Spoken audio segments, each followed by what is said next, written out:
प्रिय बच्चों, इसके पूर्व में हम लोगों ने धारामापी के बारे में जाना। धारामापी में ये जो आप चित्र देख रहे हैं, ये वेस्टर्न टाइप धारामापी है, वेस्टर्न धारामापी है।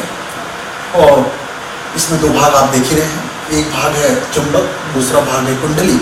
और कुंडली के साथ में एक हल्का एल्युमिनियम का संकेतक पॉइंटर लगा हुआ है, जो कि इस असांख्यिक स्केल पर घूमकर विद्युत धारा का पाठ्यांक हमें देता है। ठीक है, तो इसमें कुछ खामियां तो नहीं कहेंगे, लेकिन हमसे कुछ त्रुटि हो जाती है किसी कारण से। जैसे सोचकर देखो कि ये एक तराजू है और ये जो हमारा तराजू है ये 5 किलो का वजन तौल सकता है। मान लो इस तराजू में हमने 1000 किलो का वजन रख दिया, तो ये हमारा जो तराजू है वो टूट जाए, खराब हो जाए। बिल्कुल वैसे मान लीजिए कि हमारी जो धारामापी है, चरकुंडल धारामापी, ये 0 से लेकर 2 एम्पियर तक की धारा को माप सकता है। सपोज यानी इस चरकुंडल धारामापी का धारा परास कितना हुआ?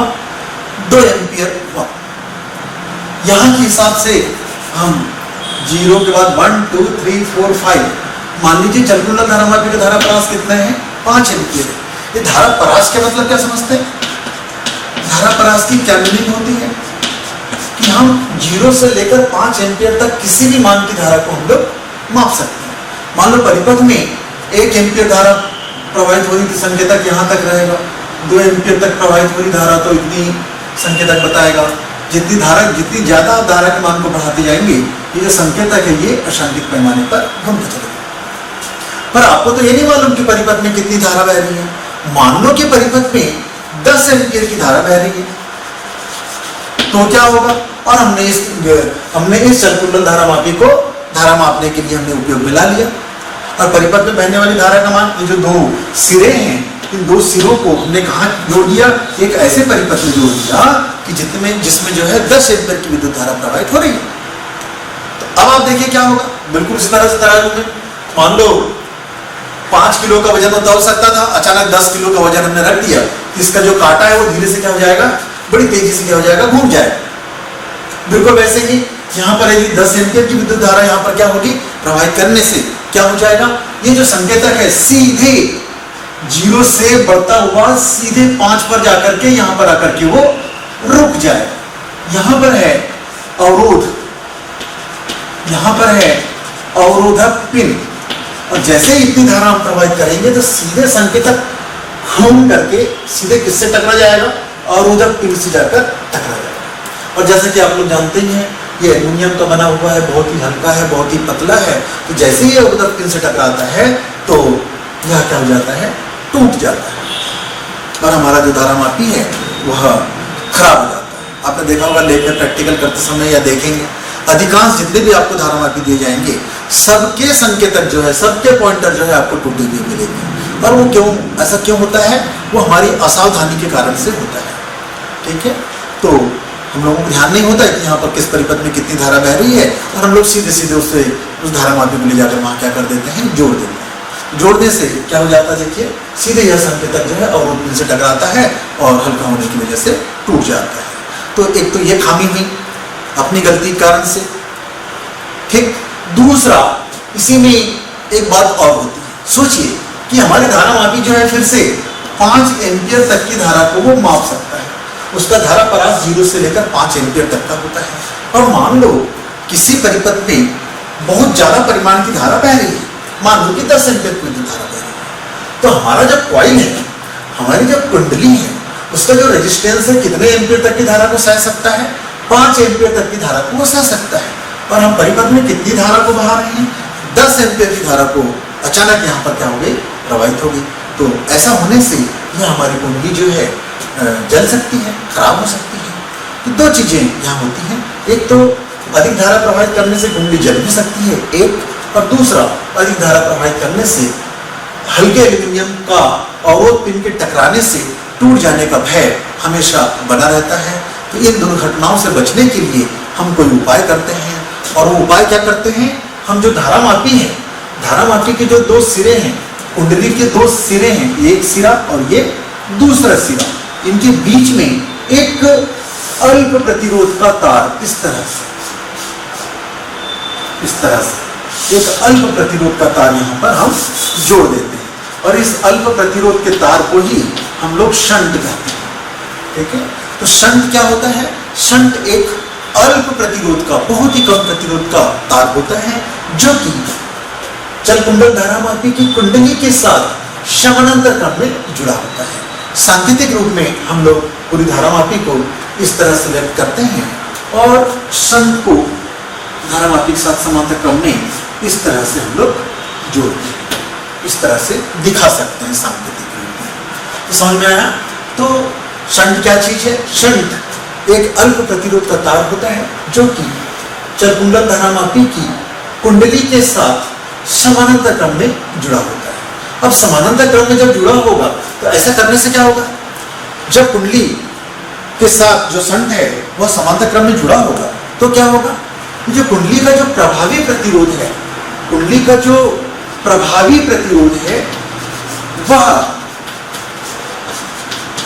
बहुत ही कम हो जाता है, अत्यंत कम हो जाता है। ठीक है, और प्रभावी प्रतिरोध अत्यंत कम होने से कुंडली के जलने का भय वो क्या हो जाता है, समाप्त होता है। क्यों होता है?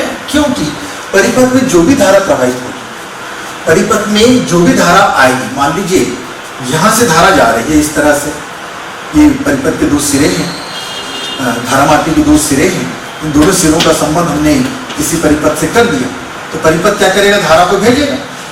परिपथ क्या करेगा, धारा को भेजेगा। इस बिंदु पर अधिकांश धारा कहां से होकर निकल जाती है, शंट से होकर बाईपास हो जाती है। परिपथ से बहने वाली धारा जो है मुख्य धारा, इस धारा को हम कौन सी धारा कहेंगे, मुख्य धारा कहेंगे।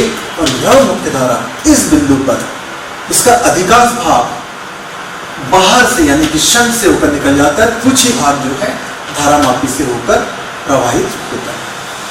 मान लीजिए धारामापी प्रवाहित होने वाली धारा को IG कह दें, और शंट से प्रवाहित होने वाली धारा को हमने IS का नाम दिया। ठीक है, यहाँ पर मैक्सिमम धारा, I का मैक्सिमम पार्ट कहाँ से होकर गुजर जाता है, शंट में से होकर गुजर जाता है, और धारामापी में बहने वाली धारा जो है वो बहुत कम होती है, और फलस्वरूप जो हमारी धारामापी है उसकी सुरक्षा हो जाती है। तो शंट किसे कहते हैं वो आपको समझ में आ गया होगा।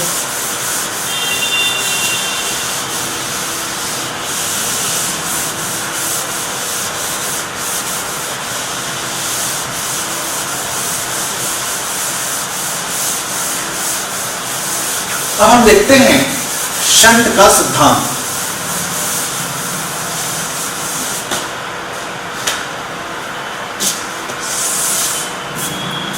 शंट का सिद्धांत, ये बहुत ही इंपॉर्टेंट क्वेश्चन है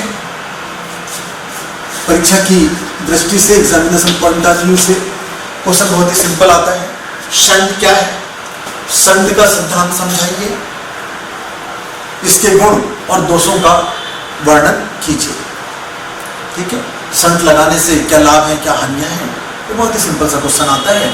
और इसका जो क्वेश्चन आता है ये 4 मार्क्स का या 5 मार्क्स का जो क्वेश्चन ये हमेशा आता रहता है। ठीक है, तो शंट का सिद्धांत समझते हैं हम लोग। तो माना एक धारामापी है, और इस धारामापी का जो प्रतिरोध है वो G है। ठीक है, परिपथ में बहने वाली जो धारा है वो I है। धारामापी के साथ एक अल्प प्रतिरोध का तार अर्थात शंट जुड़ा हुआ है। ठीक, तो जो मुख्य धारा है, यह जो मुख्य धारा है ये बिंदु A पर 2 भागों में बढ़ जाती है। धारा I का एक भाग धारामापी से प्रवाहित होता है तथा दूसरा भाग शंट में से होकर प्रवाहित होता है। शंट क्या है, जैसे कि हमने आपको बताया, ये एक अल्प प्रतिरोध का तार है जो कि धारामापी के साथ समानांतर क्रम में जुड़ा हुआ है। इस तरह से हमने देखा कि ये धारामापी है, धारामापी के साथ में शंट जुड़ा हुआ है। ठीक, थ्योरेटिकल पार्ट तो आपको समझ में आ ही गया आपका। अब हम देखते हैं सैद्धांतिकली आप देख रहे हो कि धारामापी और शंट दोनों आपस में कैसे हैं, समानांतर क्रम में हैं। तो चूंकि समानांतर क्रम में हैं अर्थात दोनों के सिरों पर, धारामापी के सिरों पर और शंट के सिरों पर जो विभवांतर है, प्रोड्यूस विभवांतर है, पोटेंशियल डिफरेंस, वो आपस में कैसे होंगे, बराबर बराबर होंगे। तो जो बेसिक चीज उभर कर सामने आई वो ये है कि चूंकि धारामापी जी और शंट परस्पर समानांतर हैं, अतः धारामापी के सिरों पर विभवांतर बराबर शंट के सिरों पर विभवांतर। राइट, धारामापी के सिरों के विभवांतर ओम के नियम से हम लोग क्या जानते हैं, सबसे पहले धारामापी के सिरों पर विभवांतर को हम लोग Vg का नाम दे दें, शंट के सिरों पर उत्पन्न विभवांतर को हम लोग Vs का नाम दे दें, और ओम के नियम से हम लोग जानते हैं V is equal to I means धारामापी में प्रवाहित धारा, Ig R के बदले हम लिख सकते हैं धारामापी का प्रतिरोध जो कि कितना है, G है। वैसे ही इज इक्वल टू शंट में बहने वाली धारा I के बदले हम लिख सकते हैं Is, और शंट का प्रतिरोध कितना है, S। Vg into G is equal to Is into S। इसके आधार पर हम लिख सकते हैं Is upon Ig is equal to Is upon Ig is equal to G upon S। अब हम समीकरण के दोनों पक्षों में एक जोड़ते हैं, कोई नाम दे दें, समीकरण एक के दोनों पक्षों में एक जोड़ने पर देखिएगा ये आ जाता है Is upon Ig plus 1 is equal to G upon S plus 1।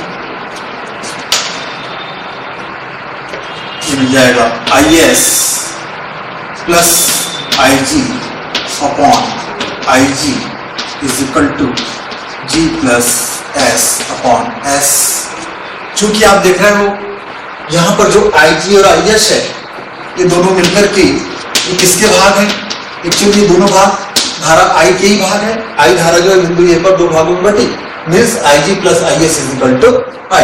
यहां पर भी Is plus Ig is equal to हम क्या लिख सकते हैं, I लिख सकते हैं I upon Ig is equal to G plus S upon S। मान लो कि ये जो हम धारा यहां से भेज रहे हैं उसका ये मुख्य धारा का जो Ig है वो मुख्य धारा का nवां भाग है। मान लो धारामापी में हम क्या मानकर चल रहे हैं कि धारामापी में मुख्य धारा का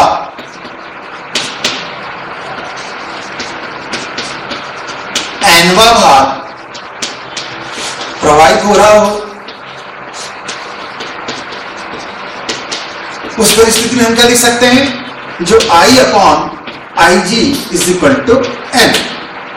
फॉर एग्जाम्पल मान लीजिए I बराबर 10 एम्पियर है और Ig बराबर 2 एम्पियर है, तो हम इस 10 एम्पियर धारा का कितनावां भाग धारामापी से प्रवेश करा रहे हैं। यहाँ 10 एम्पियर, यहाँ 2 एम्पियर है, तो हम कह सकते हैं कि 10 एम्पियर का 5वां भाग कहां से प्रवाहित हो रहा है, धारामापी से होकर बह रहा है। ये 5 कहां से आया, हमने 10 एम्पियर में इस 2 एम्पियर का भाग दे दिया, यानी कि I में Ig का भाग दे दिया। तो जो 5वां भाग है यानी कि nवां भाग कहां से मिला, 10 एम्पियर बटे 2 एम्पियर, यानी कि I upon Ig is equal to N। तो इस वैल्यू को हम लोग यहाँ समीकरण 2 में रख दें तो समीकरण 2 से हम लिख सकते हैं समीकरण 2 से हम लिख सकते हैं, क्या लिखेंगे, I upon I G is equal to N is equal to G plus S upon S, और यह जाएगा N S is equal to G plus S, S का डिफरेंस पक्षांतर कर दीजिए और कॉमन निकाल दीजिए, यहाँ इस तरह से आ जाएगा इज इक्वल टू जी और S is equal to G upon N minus. ठीक है, तो यही है शंट का प्रतिरोध के लिए आवश्यक वैल्यू, जो कि सामान्य तौर पर अक्सर बोर्ड की परीक्षाओं में आता रहता है। ठीक, तो ये तो होगी शंट की बात। जैसे कि अभी हमने बताया था, शंट से सबसे पहले तो लाभ क्या है, तो जैसे कि आपने देखा लाभ ही लाभ है, इसमें तो बहुत सारे लाभ है ना। सबसे पहला लाभ तो ये कि पहले पूरी, अगर यहाँ पर ये शंट नहीं होता तो क्या होता, 10 एम्पीयर की धारा पूरी तरह से कहां से होकर गुजरती, धारामापी से होकर गुजरती, और उसका जो मैक्सिमम रेंज है मान लो कितना है, 2 एम्पीयर ही है, तो क्या होता, हमारी धारामापी जल जाती, तो जलने से बचाया।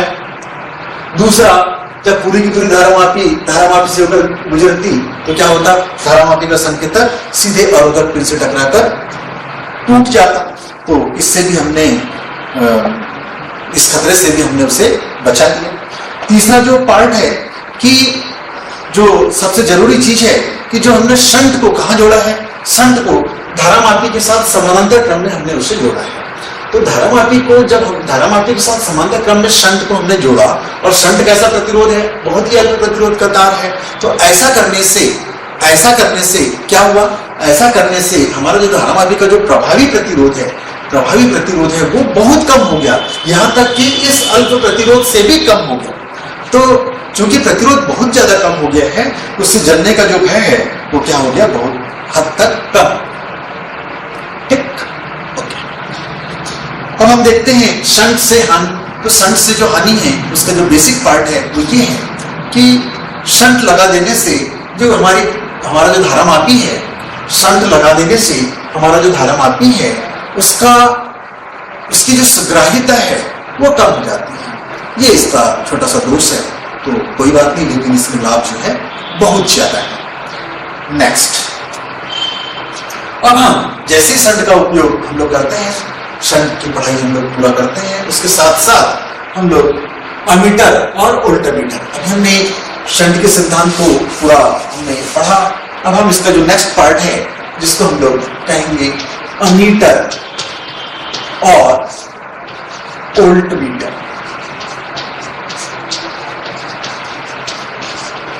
अमीटर और वोल्टमीटर, चलिए, तो सबसे पहले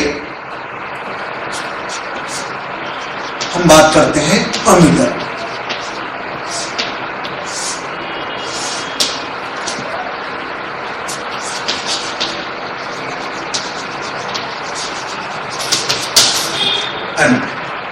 तो नाम से स्पष्ट है, अमीटर की सहायता से हम परिपथ में कौन सी राशि का पता लगाएंगे। अमीटर वह विद्युतीय उपकरण है जिसकी सहायता से हम लोग किसी परिपथ में बहने वाली धारा का मान हम ज्ञात कर सकते हैं। ठीक है, अमीटर वह विद्युतीय उपकरण है जिसकी सहायता से हम किसी परिपथ में बहने वाली धारा का मान ज्ञात कर सकते हैं। ठीक है, और जैसा कि हमने आपको बताया कि अमीटर का जब हम लोग बनाते हैं, तो अभी आप लोगों ने शंट वाला पूरा पार्ट पढ़ा। देखिए, मैंने शंट से संबंधित जितनी भी चीजें थी उसको मैंने ज्यों की त्यों बनाकर रखी। ठीक है, उसे मैंने मिटाया नहीं। ठीक है, तो ये जो सारी की सारी जो चीजें हैं, जितनी चीजें आप दिखाई दे रही हैं, ये पूरी थ्योरी जो है हमें अमीटर के सिद्धांत को समझने के लिए काफी है। ठीक है, पूरा का पूरा मटेरियल जो है वहां पर आपको ले जाकर के छाप देना है। ठीक है, तो सबसे पहले तो अमीटर के बारे में 2 लाइन हमने आपको बताई कि अमीटर एक ऐसा उपकरण है जिसकी सहायता से परिपथ में प्रवाहित धारा का मान ज्ञात किया जा सकता है। तो अमीटर से धारामापी से अमीटर बनाने के लिए हम लोग क्या करते हैं, चलिए अब हम लोग क्या कर रहे हैं बताओ। अब हम लोग धारामापी का रूपांतरण कर रहे हैं किसमें, अमीटर। जो पढ़ाई स्टार्ट हो रही है क्या होगी, धारामापी का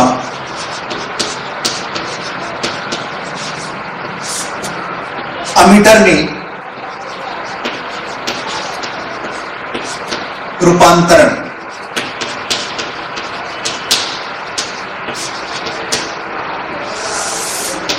धारामापी का अमीटर में रूपांतरण।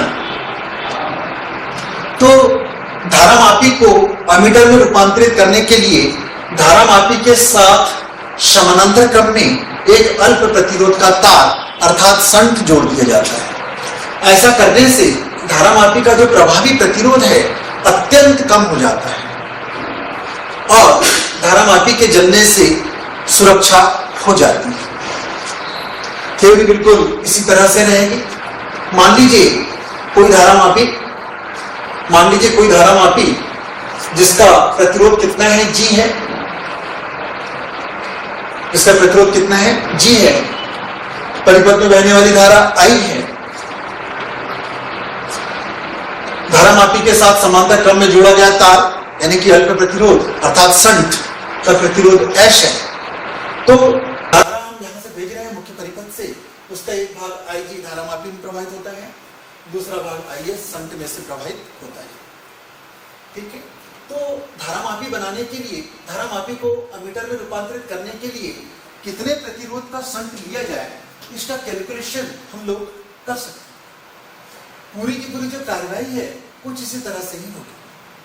फिर से आप देख सकते हैं चूंकि धारामापी और शंट दोनों कैसे हैं, परस्पर समांतर क्रम में है और समांतर क्रम में है इसलिए धारामापी के सिरों पर विभवांतर बराबर शंट के सिरों पर विभवांतर, अर्थात धारामापी के सिरों पर विभवांतर VG, शंट के सिरों पर विभवांतर VC, अर्थात IG × G = IS × S। और इसलिए फाइनली हम लिख सकते हैं IS / IG = G / S। समीकरण नंबर 1। दोनों समीकरणों में आप एक जोड़ दीजिए तो इस तरह का प्रारूप आ जाएगा, IS / IG +1 और इधर G / S +1 और फाइनली ये इस तरह से एक इक्वेशन हमारे पास आ जाएगा। ठीक है। तो इसी समीकरण के आधार पर हम लोग जो है इतना पार्ट तो हमने पहले पढ़ा था और इस बार भी अमीटर के सिद्धांत में भी हमने इसका उपयोग कर लिया है। तो I = क्या मिल जाएगा, I की वैल्यू मिल जाएगा G + S / S और ये IG को आप चाहे तो यहाँ फिट कर सकते हैं। तो इस तरह से परिपथ में बहने वाली धारा का इक्वेशन हमें प्राप्त हो जाता है। ठीक है। तो यही है अमीटर का सिद्धांत। अमीटर से संबंधित धारा का समीकरण, किसी परिपथ में बहने वाली धारा का समीकरण जो कि जिसका पाठ्यांक हमें किसके माध्यम से मिलता है, अमीटर के माध्यम से हमें प्राप्त होता है। ठीक है। तो इस तरीके से आप चाहो तो इसे लिख सकते हैं। दूसरा यही रूप आपको कभी कभी किस रूप में दिखाई दे रहा है, किस किस रूप में दिखाई देता है, यहां पर आप देख सकते हैं समीकरण 1 को। समीकरण 1 से आप लोग क्या देख रहे हैं, समीकरण 1 से आपको दिख रहा है, देखो IX / IG = G / S। ये IS क्या है, ये IS है I - IG।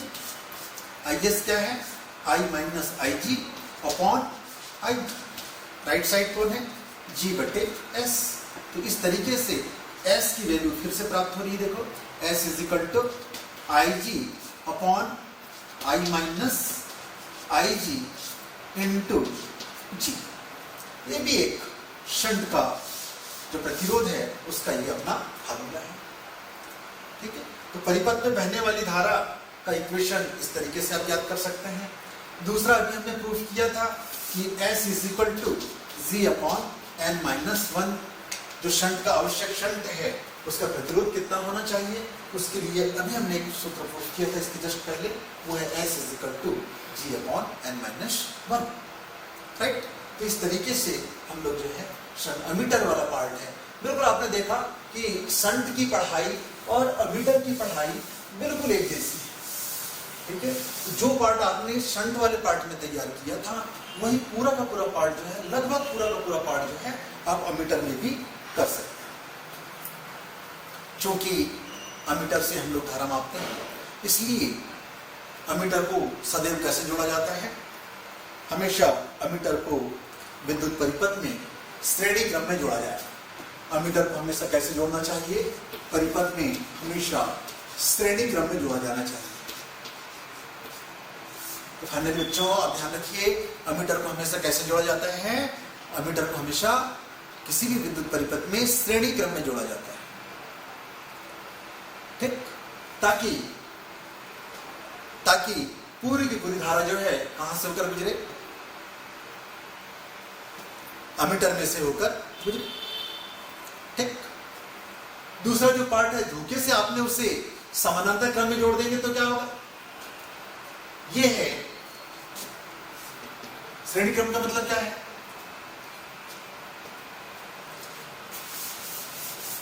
मान लो ये एक सेल परिपथ है, प्लस माइनस, और ये एक चालक तार है, एक प्रतिरोध है R, और ये बंद परिपथ तैयार हुआ, साथ में एक कुंजी भी जोड़ सकते हैं। तो श्रेणी क्रम का क्या मतलब है? यहां पर यदि हमें अमीटर जोड़ना हो तो कहां जोड़ेंगे? अमीटर जोड़ना हो तो जो अमीटर है, श्रेणी क्रम का क्या मतलब होगा? जो अमीटर है वो कहां जुड़ा होना चाहिए? बाहरी सेल के धन सिरे से अमीटर का प्लस जुड़ा हुआ होना चाहिए, और माइनस सिरा जो है वो इस तरीके से बाहरी चालक तार से जुड़ा हुआ होना चाहिए। तो ये है श्रेणी क्रम। जब ये श्रेणी क्रम में जुड़ा हुआ होगा तो यहां से जो बहने वाली धारा है उसका जो यहाँ अमीटर के अंतर्गत कौन से पार्ट है? 2 पार्ट है। ये पूरा का पूरा जो पोर्शन है ये क्या कहलाएगा? इस पोर्शन को हम लोग कहेंगे अमीटर। तो अमीटर के अंदर इस पूरे पोर्शन को हम लोग क्या कहेंगे? अमीटर कहेंगे। तो अमीटर के अंदर कौन कौन है? एक तो धारामापी है और दूसरा जो है शंट है। तो अमीटर के अंदर जो भी धारा प्रवाहित होगी उसका एक अधिकांश भाग कहां से होकर प्रवाहित होगी? अल्प प्रतिरोध के तार से। और हमारे जो धारामापी है वो हमेशा कैसे होगा? सुरक्षित, राइट। तो ओके, अगर असावधानी वश हमारा जो अमीटर है श्रेणी क्रम में ना होकर के समानांतर क्रम में जुड़ जाए, समांतर क्रम में मतलब या तो यहां जुड़ जाए इस तरीके से, तो क्या होगा? यहां हमने गलती से यहां नहीं जोड़ा, यहां जोड़ दिया, तो क्या होगा? अब आप देखिए, हमारा जो अमीटर है उसका जो प्रतिरोध है वह कैसा है? बहुत ही कम है। तो यहां से जो जाने वाली धारा है, मुख्य परिपथ जो धारा को भेजेगा, मुख्य परिपथ जो धारा को भेजेगा उसका अधिकांश भाग कहां से होकर गुजरेगा? क्या प्रतिरोध में से होकर जाएगा? क्या प्रतिरोध में से होकर नहीं जाएगा। क्यों नहीं जाएगा? क्योंकि ये जो हमारा अमीटर है वह इसका प्रतिरोध कैसा है? बहुत ही कम है। तो पूरी की पूरी जो धारा है इस परिपथ की वो सीधे कहां से होकर जाएगी? अमीटर में से होकर गुजरेगी। और जब अमीटर में से होकर गुजरेगी तो इसकी जो कुंडली है वो क्या हो जाएगी? जल जाएगी, और हमारा जो अमीटर है वह खराब हो जाएगा, ठीक है। इसलिए कभी भी अमीटर को इस क्रम में ना जोड़े, यानी कि समांतर क्रम में ना जोड़े। हमेशा अमीटर को कहां जोड़ना चाहिए? श्रेणी क्रम में जोड़ना चाहिए। ये सही है, ठीक है। तो इस तरह से हमने बेसिक चीजें बताई। क्वेश्चन आता है कि अमीटर का प्रतिरोध, आदर्श अमीटर का प्रतिरोध, बीच में खाली स्थान का चिन्ह दे देता है डैश डैश, उस खाली स्थान की पूर्ति आपको करना है। तो जवाब हुआ आदर्श अमीटर का जो प्रतिरोध होता है वो 0 होता है, ठीक है। तो प्रश्न है अमीटर कैसे बनाते हैं? तो अमीटर कैसे बनाते हैं? धारामापी से अमीटर कैसे बनाते हैं? धारामापी के साथ समानांतर क्रम में अल्प प्रतिरोध का तार जोड़कर अमीटर बनाते हैं। लेकिन जब हम अमीटर तैयार कर चुके तो उसे परिपथ में कैसे जोड़ा जाता है? तो हमेशा ध्यान रखिए, जब अमीटर बना लेते हैं और हम उसकी सहायता से किसी परिपथ में धारा का मान ज्ञात करना होता है तो उसे हमेशा परिपथ के साथ जो है श्रेणी क्रम में जोड़ते हैं। तो हमेशा ध्यान रखिएगा, अमीटर बनाते कैसे हैं? धारामापी के साथ समांतर क्रम में अल्प प्रतिरोध का तार जोड़कर। और परिपथ में कैसे जोड़ते हैं? तो परिपथ में कैसे जोड़ते हैं? हमेशा उसे श्रेणी क्रम में जोड़ा जाता है। अमीटर को सदैव परिपथ में श्रेणी क्रम में जोड़ा जाएगा। अगला जो पार्ट है ध्यान रखेंगे इस फार्मूले, जितनी फार्मूले आप शंट में पढ़े वही पूरी की पूरी बातें जो है आपको अमीटर में भी धारा का इक्वेशन बताने के लिए, शंट का इक्वेशन बताने के लिए फिर से आपको दोबारा काम आ जाएगा, राइट। तो ओके, अब हम इसी का जो सेकंड पार्ट है वोल्टमीटर, अमीटर के बाद वोल्टमीटर के बारे में देखते हैं। इसी का सेकंड पार्ट है वोल्टमीटर। वोल्टमीटर नाम से स्पष्ट है, वोल्टमीटर वह विद्युतीय उपकरण है जिसकी सहायता से विद्युत परिपथ किन्हीं भी दो बिंदुओं के बीच का विभवांतर हम लोग जो है ज्ञात कर सकते हैं, ठीक है।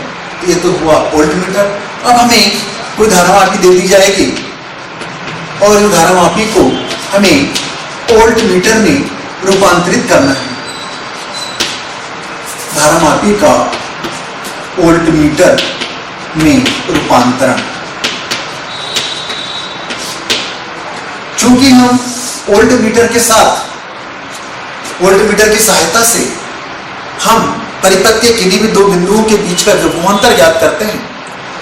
कहने का मतलब क्या हुआ कि वोल्टमीटर का जो प्रतिरोध है वह अधिक से अधिक हो,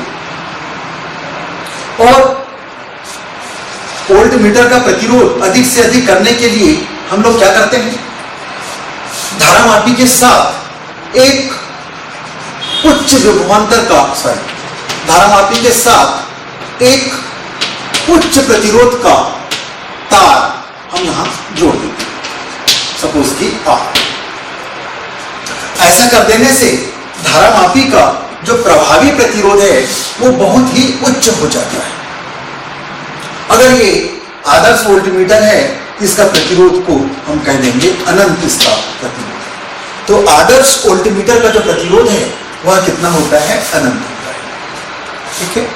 तो धारामापी से वोल्टमीटर, धारामापी को वोल्टमीटर में रूपांतरित करने के लिए हम लोग क्या करते हैं, धारामापी के साथ श्रेणी क्रम में एक उच्च प्रतिरोध का तार हम लोग यहां जोड़ देते हैं। ऐसा करने से धारामापी का जो प्रतिरोध है वो बहुत ही उच्च हो जाता है, ठीक है। और जब कभी जिस किसी भी परिपथ में, सपोज कि ये एक परिपथ है और ये चालक तार है और हमें इस प्रतिरोध के सिरों पर हमें विभवांतर चाहिए, तो विभवांतर निकालने के लिए हम लोग क्या करें कि हमारा जो वोल्टमीटर है उस वोल्टमीटर को इसके साथ श्रेणी क्रम में, समांतर क्रम में जोड़ देते हैं। वोल्टमीटर हमेशा परिपथ के साथ समानांतर क्रम में जुड़ा हुआ होना चाहिए। तो जब हम सेल की कुंजी लगाते हैं तो सेल क्या करेगा, परिपथ में धारा को भेजेगा। तो जैसे ये धारा इस बिंदु पर पहुंचती है तो अधिकांश धारा, लगभग पूर्ण मान की धारा कहां से होकर गुजरती है, प्रतिरोध से होकर गुजरती है। एक बहुत छोटा सा अंश जो है वोल्टमीटर से होकर गुजरेगा, यानी कि धारा के मान में लगभग कोई परिवर्तन नहीं होता। तो धारा के मान में कोई परिवर्तन नहीं होना चाहिए, इसीलिए तो हमने क्या किया, वोल्टमीटर बनाने के लिए धारामापी के साथ पूरा का पूरा जो पोर्शन है इसी को हम लोग कह देंगे वोल्टमीटर, ठीक है। तो वोल्टमीटर कैसे बनाया हमने, वोल्टमीटर को वोल्टमीटर के प्रतिरोध को अधिकतम मान तक बढ़ाने के लिए हमने क्या किया, धारामापी के साथ उच्च प्रतिरोध का तार जोड़ दिया। ऐसा कर देने से उसका जो प्रतिरोध है बहुत उच्च मान तक बढ़ गया। तो ध्यान रखेंगे हमेशा वोल्टमीटर को कैसे जोड़ा जाए, परिपथ के साथ समानांतर क्रम में जोड़ा जाए ताकि बिल्कुल भी धारा वोल्टमीटर से प्रभावित ना हो, पूरी धारा चालक तार में से होकर गुजरे, ठीक है। और ऐसा करने के लिए हमने क्या किया, धारामापी के साथ एक उच्च प्रतिरोध का तार जोड़ दिया, ठीक है। तो इसकी सहायता से हम एक इक्वेशन बना देते हैं। वोल्टेज का इक्वेशन क्या होगा, ओम के नियम से हम लोग जानते हैं, क्या जानते हैं ओम के नियम से, ओम के नियम से हम लोग जानते हैं V = IR। ओम के नियम से हम जानते हैं V = IR, V = IR। R के बदले होगा, चूंकि दोनों प्रतिरोध, एक प्रतिरोध कौन, धारामापी का प्रतिरोध, और दूसरा प्रतिरोध कौन, जो हमने तार उच्च प्रतिरोध का तार जोड़ा है का प्रतिरोध दोनों कैसे हैं, श्रेणी क्रम में है। श्रेणी क्रम में तो दोनों प्रतिरोध जो है, जो रिजल्टेंट प्रतिरोध होगा, इन दोनों प्रतिरोधों का क्या होगा, योगफल होगा। तो यहाँ जो R की वैल्यू है हम आसानी से ज्ञात कर सकते हैं। कैसे याद कर सकते हैं, आप देख सकते हैं, यह आ जाएगा V/I is equal to G plus R, या R इज इक्वल टू हम लिख सकते हैं V/I माइनस G। तो किसी धारामापी को वोल्टमीटर में रूपांतरित करने के लिए, एक निश्चित वोल्टेज की गणना करने के लिए कितना प्रतिरोध, कितना उच्च प्रतिरोध जोड़ा जाए, उसका कैलकुलेशन हम इस सूत्र के माध्यम से कर सकते हैं। ठीक है, ये तो बात हो गई वोल्टमीटर की। और जैसा कि बच्चों हम जानते ही हैं, जो अक्सर बोर्ड की परीक्षाओं में आता है कि अमीटर और वोल्टमीटर में कोई चार अंतर, अमीटर और वोल्टमीटर में कोई चार अंतर या पांच अंतर बताइए। लगभग ये क्वेश्चन बोर्ड की परीक्षाओं में आता रहता है। चलिए, सबसे पहला अंतर ढूंढ कर बताइएगा। ठीक है, अमीटर की सहायता से हम लोग क्या ज्ञात करेंगे, परिपथ में प्रवाहित धारा का मान हम लोग ज्ञात करते हैं, और वोल्टमीटर की सहायता से परिपथ के किन्हीं दो बिंदुओं के मध्य